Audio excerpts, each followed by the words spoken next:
Internationally acclaimed entertainment entrepreneur Sedote Nwachukwu was born in Maryland in the US, but did most of his growing up in Nigeria. He'll tell us more about that. His Eternary Media Group has showcased the most proficient artists and has been behind a lot of shows in and around the globe. Not only does he organize events, he also develops and manages stars such as a little known Burna Boy, who's expected to perform in the country next month. We catch up with this elusive content and social entrepreneur, a firebrand, and joins us in the studio. Sedote, thank you so much for coming in. Thank you for having me. This morning. When they said, oh, we're speaking to the guy who's bringing Burna Boy to the country, I was like, Burna Boy is coming to South Africa? Yes. Does he have the time for South Africa? Because he's, Burna Boy belongs to the world now, doesn't he? Definitely. Does he have the time for South Africa? He sure does have the time for South Africa and Africa in general. So we're definitely looking forward to him coming September 23rd. It's going to be a great event, and we want people to come out and have fun and celebrate Afrobeats music. Tell us a little bit about your journey with Burna Boy. Like we just said, born in Maryland in the US, doing some of your growing up or most of your growing up in Nigeria. How did your relationship with music and the business of music start, and how did that lead you to this relationship with one of the biggest stars in world music? Definitely. So I've always had a passion for music through my parents. So I got involved in music through, my dad, he loves music, loves piano, you know. So with Burna Boy, we got the contract sometime last year, and we had other companies that were pitching, to get this contract. And thank God we were willing to get it. So to make a long story short, we finalized everything, have moved forward, and are looking for September 23rd. Tell me how that works, because you said you pitched for the business, and I know in the other side of the media industry, pitching for a big contract is a big deal. You Yes. put a lot in it. What do you think you and your team put on the table that caught Burna Boy's team's attention? Well, we're hands-on. We're a little smaller than big corporations. So big corporations, Boutique. they have, yes, they have, a lot of artists that they have to deal with. What we're able to do is concentrate on one artist, give them our whole attention. And, artists like that. Some artists, they like bigger corporations, but they might have a bigger budget. But you see, we're more hands-on. So, it's vice versa. And do you think that your own personal story and your approach to music and the culture, the various cultures that influenced your approach to music had an impact on making that connection with Burna Boy himself? Yes, I believe so. I have a diverse background. Like you said, I was born in the U.S. I grew up some in Nigeria, went to boarding school in London, then came back for school in Atlanta for college and things like that. So definitely, I believe with a diverse background, you can see and visualize and relate to people from all over the world. So. And really, it reflects the way music is moving, isn't it? We're seeing more and more African stars really being put on the world platform, or the world stage.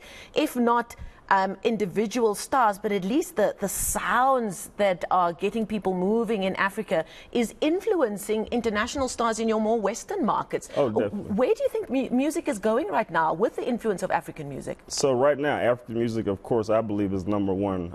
You hear African music all through the U.S. and Vegas and Europe and Paris, London. So I believe it's technology. Your phone, you have a little kid that could be actually in Soweto that can be seen and heard now because he has internet access. So I really believe that's what has changed over the last 5 to 10 years is the internet and having access to, the world really. You can go from a small platform and show the world, that I can sing or I'm talented. So that's the difference, I believe. Because more and more when you listen to, especially music coming out of various genres that fall under pop and the new sort of front of hip-hop, you hear something new coming out of, especially the States, and you're like, wait a minute, that little beat there, that's a little East Africa there. Oh, yes. That's a little bit of Durban, yes. South Africa there. Yes. That's exciting, isn't it? Definitely exciting. So it shows that, artists are listening to each other, trying to take a little bit here and there. So that's what music is all about. It's not just about, having one genre of music, but seeing what I could take from maybe country, hip-hop, and using it as your own and giving it to the world to enjoy. But do you think things have changed in that African music and producers and artists will be getting their flowers, that their stuff's not being jacked, as the young people say, without it being acknowledged by bigger stars in bigger markets? Well, I always tell people, make sure the business is done right. Make sure your paperwork is correct, because the music industry is very cutthroat, unfortunately. So I always tell people, make sure that all your things are in order. You know, have a good lawyer, make sure he looks over your paperwork, make sure your publishing is correct, because you do have things like that happen in the music industry. Let's talk a little bit about the rise and rise of Burna Boy and this term Afrobeats. I mean, I'm probably not front and center in that market because I'm a little bit older, just a little bit. But I see the arguments, the debates that happen on social media about what constitutes Afrobeats and where the influences actually come from.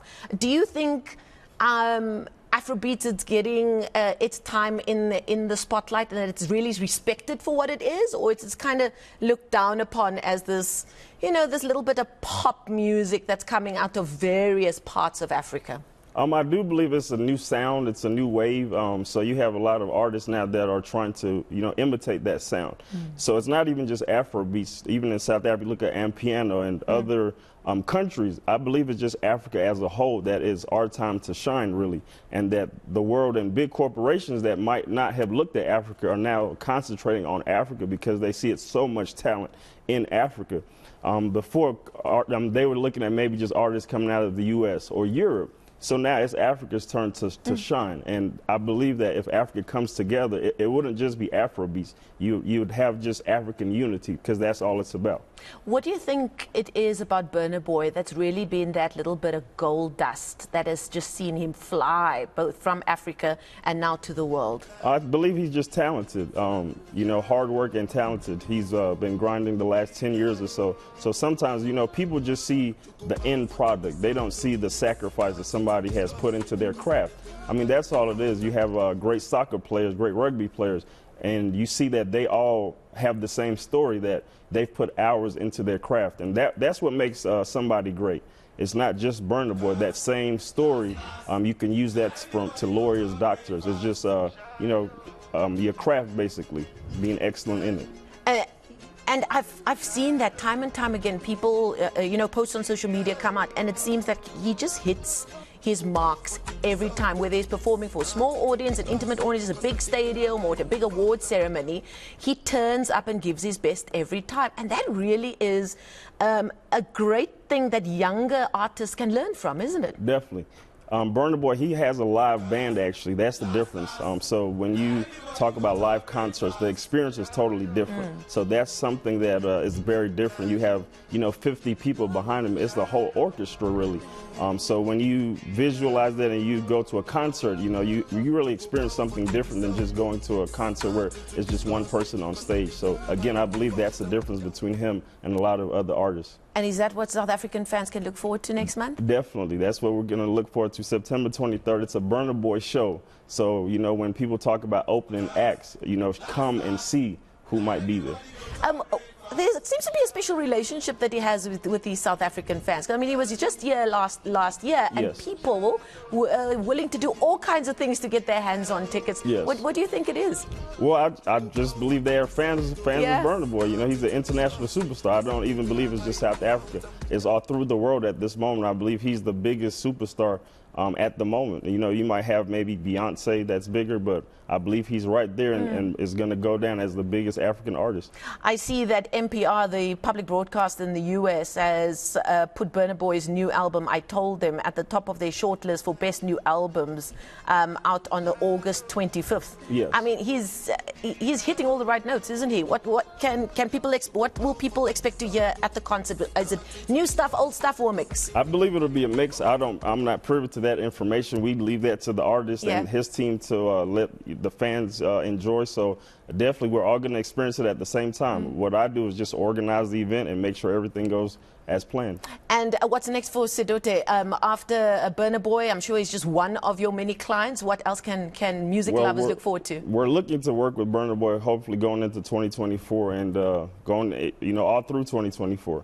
and just keep going through Africa at the moment. So. Okay, fantastic. And I suppose that would be a link as well for South Africa. Get South African fans of Burna Boy to travel to other destinations in Africa to see him while also experiencing the rest of Africa. That really would be great for spreading the culture, wouldn't it? Definitely it would be. Yes, there you go. I've given you an idea for packages you can sell, Sedote. I won't Don't even worry, charge you. I won't even charge you for it. Okay, I'll give you a return on that idea. Okay. Sedote Nwachukwu in the studio with us. He's bringing the one and only Burna Boy to our shores next month, and I'm sure you can find all the various platforms to buy those tickets, if any of them are still available. Yes, we're about 60% sold out, so you can go on Ticket there's still Pro. time. Yes. There's still time. Thank you so much for your time this morning.